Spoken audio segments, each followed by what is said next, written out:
sergeant again next week, so maybe I'll just keep it as. Okay. I'll do it that way.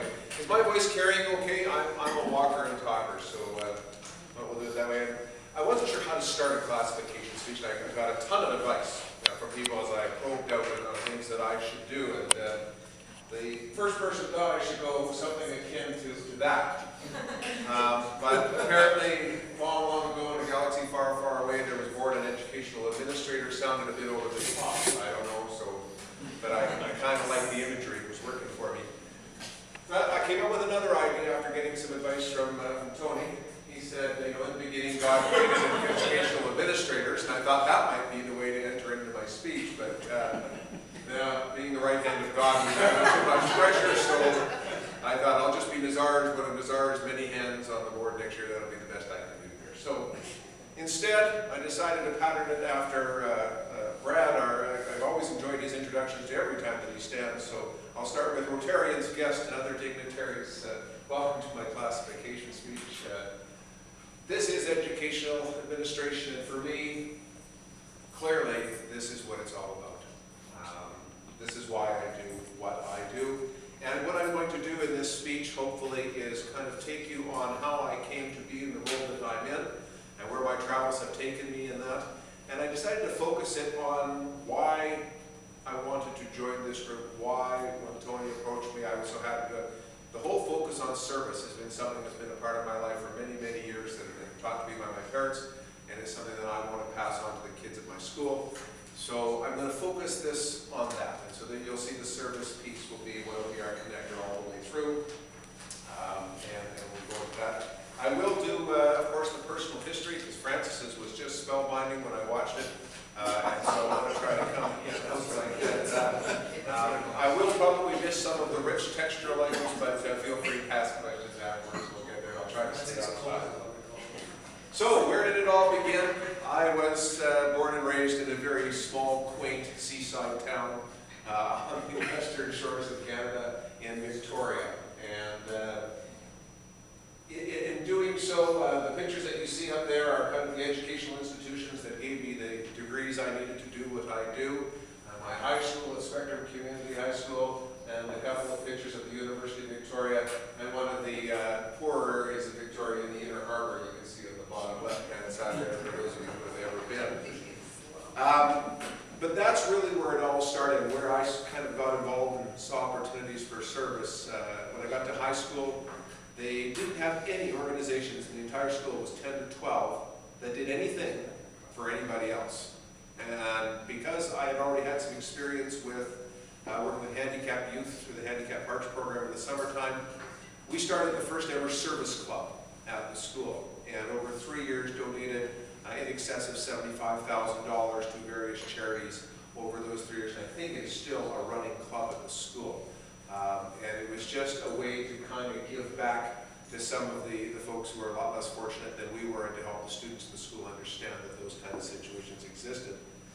And because I love to write, I'm a tad on the mouthy side, but I do love to write, that led to becoming editor of the school newspaper. And it's very dangerous to give someone who likes to talk and likes to write a place to do it. But did the newsletter thing and did the yearbook thing as ways to kind of volunteer and give back to my school community that way. And that was certainly a lot of fun. So that's really where the service stuff started. And then it was on to university. My mom and dad, we didn't have a lot. My dad worked at the shipyards, for any of you who've ever traveled on a BC ferry. With the exception of the one that sank, and the truck ferry that ran aground, it was in Seattle. All of the other ferries, my father was the foreman on every single one of them as they were built. The one in Norway. So it was always fun to take my daughter to see the pictures that used to be on the ferries of how they were built. And my dad's picture was always on one of the decks. I could think, that's your grandpa that built those boats. So that was kind of where we came from. We didn't have a ton of money, and I was the first child in the family of any of on either side of the family to go to university. So it was kind of a big deal. Since then, many have followed and are much richer than I am, and are doing very, very well. The university experience also was a great opportunity for service, and that's kind of where I have, and I know I'm weird, but I like policy. And and that kind of stuff. And that, of course, led to the Education Students Association, and I was president of that organization for 4 years from my second year onward. And also the student senator, sat on the University Senate representing education for 3 years as well. And why I did those things was there was nobody kind of representing student interests, not in the whine and complain mode. I really never had much time for that myself, and now I'm the guy that receives all the whining and complaining, it's kind of thing. But in a way to get them things that they've never had before. We ended up having the very first professional development day for the entire Faculty of Education ever in the history of the University of Victoria, where they gave all the students a day off in the university calendar. And we brought in speakers and had a whole day where education students could learn about their profession and about their calling that way. It was kind of neat. I really enjoyed that kind of stuff. And they made me the, well, we sort of made ourselves the grad committee for the graduating class of the University of Victoria in 1985. They gave us $15,000 to feature, you know, a good test, Dug in the Slums. Great band, Crystal Garden, Victoria. So that was there. Then it was off from Victoria to the absolute climatic opposite. Fort McMurray was the first stop on the educational adventure. And I turned down a position in Houston, Texas. I'm pretty sure I made the right decision.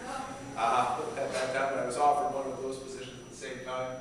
And I was offered Fort McMurray and bottom right-hand corner is Beacon Hill School, a K-9 school in Fort McMurray. That's where I first met a very tall gentleman. He was a teacher librarian at the time at Gregoire, in the community of Gregoire, Greeley Road School. Very anal retentive fellow. Had filing cabinets for everything, units on everything, and that's how I learned to become the best teacher librarian a person could be. Tony something or other. But Fort McMurray had its opportunities for leadership and service as well, and the Duke of Edinburgh's Award was one of those things. A lot of kids were pursuing that up there. They were involved in scouts, they were involved with guides, they were pursuing the Duke's Award, and so I got an opportunity to work with them on that. And the whole experience at Fort McMurray only lasted 1 year, teaching a proliferation of subjects, but lots of opportunity, and that's where I kind of saw the high school game. And that's where somebody said that I had patience. I'm not sure they knew the truth, but once you have patience in the world of education, then you start teaching special education. When you start have patience and you're teaching special education and you like teenagers, you go to the high school to teach special education, and that's where I've been pretty much in my career since then. And even as a principal, I still put those special kids first, and I consider their needs first when they used to often be considered last in scheduling and other things. So it was kind of a neat experience. I loved Fort McMurray, and it wasn't for lack of loving the place to leave. It was the opportunity to go and develop programs at another place, far, far away, at the other end of the Yellowhead Highway. And that took me to Prince Rupert, British Columbia, where Prince Rupert Secondary was my stop. And that was a school that was transitioning from a 10 to 12 high school to an 8 to 12 high school. They only had one problem. Nobody on the staff had ever taught a student under the age of 16. And they were about to inherit 13, 14, and 15-year-olds, and nobody had a clue what to do with it. So they brought in a few, at the time, young people like me. I liked it back then. I was a young person, so to speak. Prince Rupert is a really interesting town, and a lot of opportunities for service in a place like Prince Rupert. They didn't have anybody organizing their basketball, or them. Huge basketball town, nobody organizing the referees association, so we got that kind of organized. They didn't have any representation on BC school sports. That was my policy thing again, so I saw a chance to volunteer some time there. Rotary, that was my first introduction to Rotary, and I'll be honest, it was guided by my stomach. The Rotary auction every year, they did a televised, they had a local cable network and a televised Rotary auction. That was their big fundraiser for the year. They always had halibut for sale, vacuum packed and freshly caught. And so I dialed in, and so I offered to be a volunteer on the Rotary auction. I thought that might be an in, so I had a better chance of winning the halibut because I kept losing. I had to phone in, so that was my first involvement with Rotary, actually. And, you know, I did various other things. And that's where I first got involved with curling. And Des probably has been involved with a few curling clubs over the years where they have the teams look after the concession and look at it. Everybody has to take their shift. And that always goes so well at Bonspiels when teams don't show up for their shift and other things happen. So I offered to take over.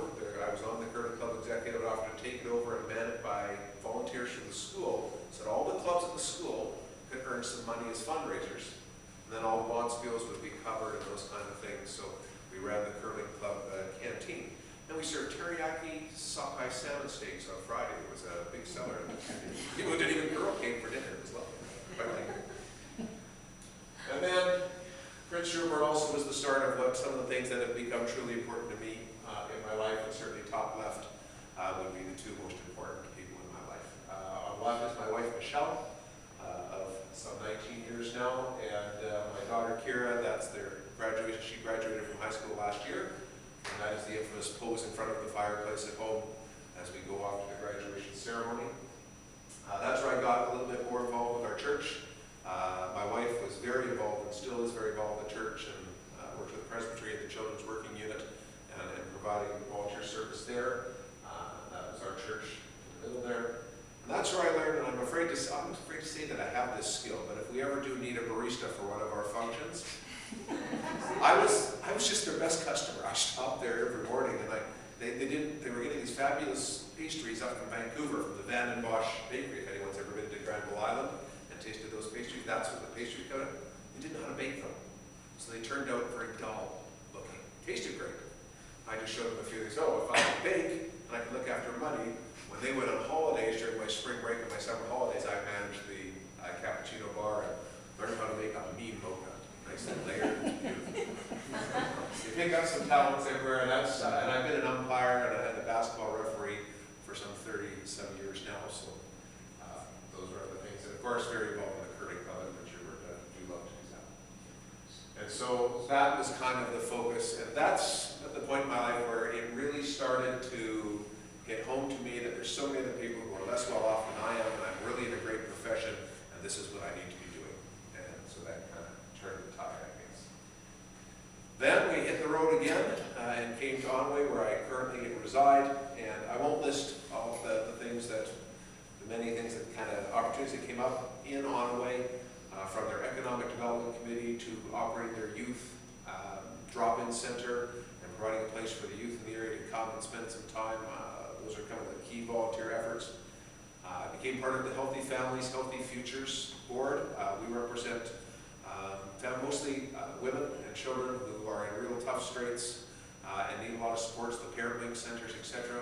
We look after those financially and manage them for everywhere from Cold Lake all the way to Jasper, and that whole strip across the province. And so I'm the vice chair of that organization as well. And most recently, I know this is something you all watch on TV when it comes, the provincial spelling bee. I know, that's big. I am, or was for the last 2 years, the provincial pronouncer for the Canada Spelling Bee in Edmonton, and just waiting to find out, maybe they've replaced me. I just haven't heard about the date. They are a bit of a last minute group in that stuff, but I might have been replaced. I shouldn't speak too soon. So that was that. So that kind of brings me to kind of the point of this. This is supposed to be the classification speech of what I do. But I needed you to see where I came from so you know why this is so important. And I did not realize, and I know this is how Tony runs that, we've since shared a lot of stories about how he ran opposite high school and some of his other administrative duties. And even though our careers went different paths, at one point our administrative lives were fairly the same. It's about serving people. It's about making the lives of kids and other people better and helping them to do it. And I didn't realize how many of my colleagues in educational administration don't necessarily believe in servant leadership. They like that sign on the door and the power and the authority thing. And frankly, it's just not about that for me. I've never been about the sign on the door. I'm more about that. And I see my job very much as looking at all of the people, including Rob's wife, one of my star educational assistants, Ruth. Just an amazing job. So if I can make Ruth's life easier, so she doesn't encounter hers, then she's going to make life better for the kids in my school. And that's kind of the way that I approach leadership at the principalship and in the schools. So now I had to figure out my role. This was a tough part because the role had some role models to choose from. And trust me, the photo on the right took a little doing to find. But you can Google Zegwood. Things come up. So, Ranch the Poppers.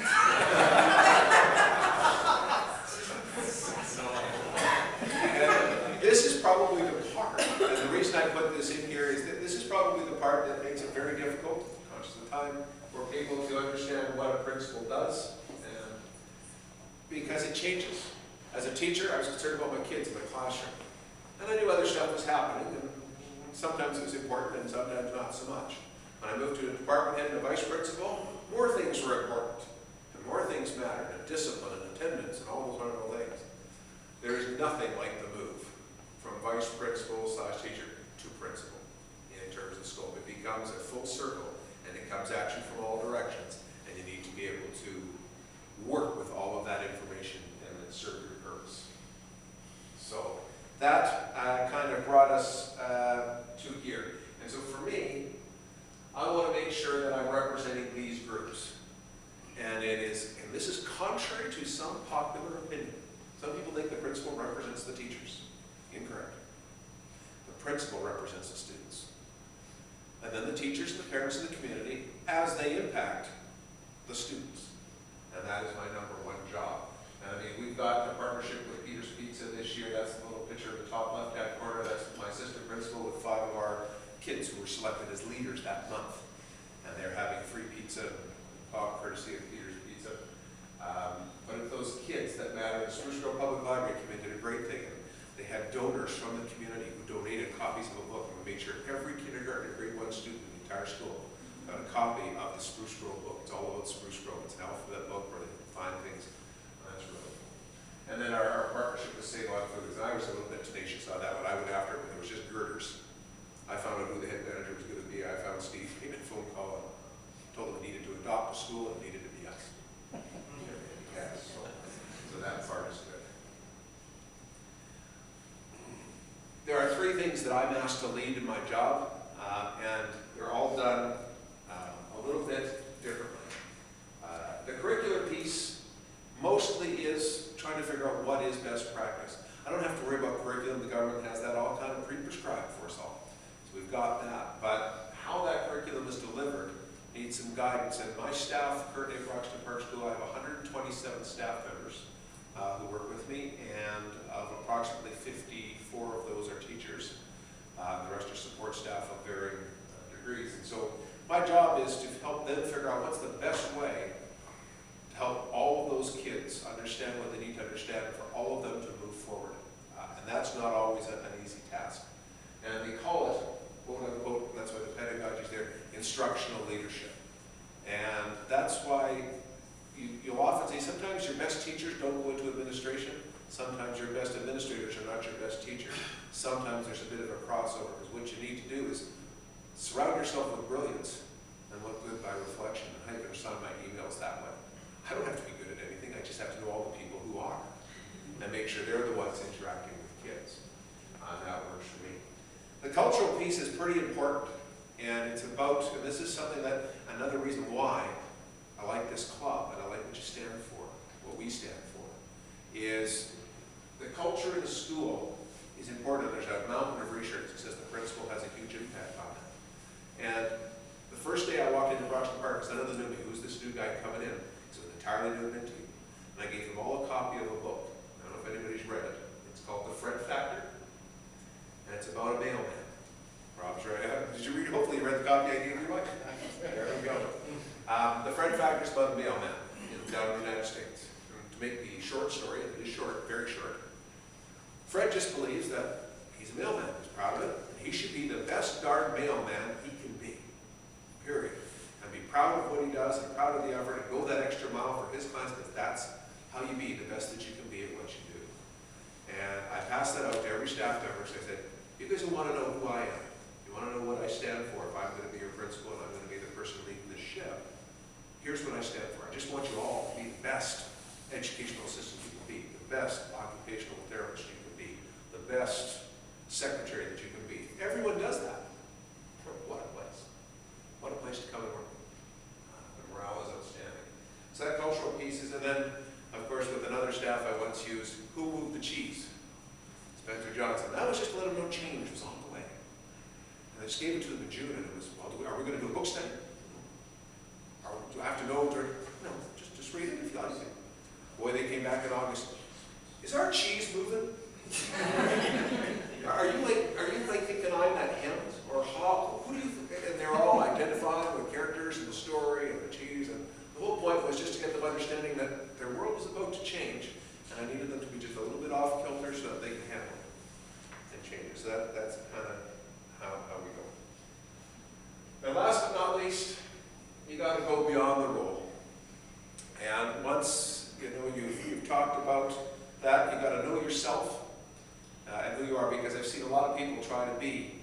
principal that they're not, and be someone that they remember. If it's not you, you're not going to be able to live it, so it won't work. You've got to get to know your staff.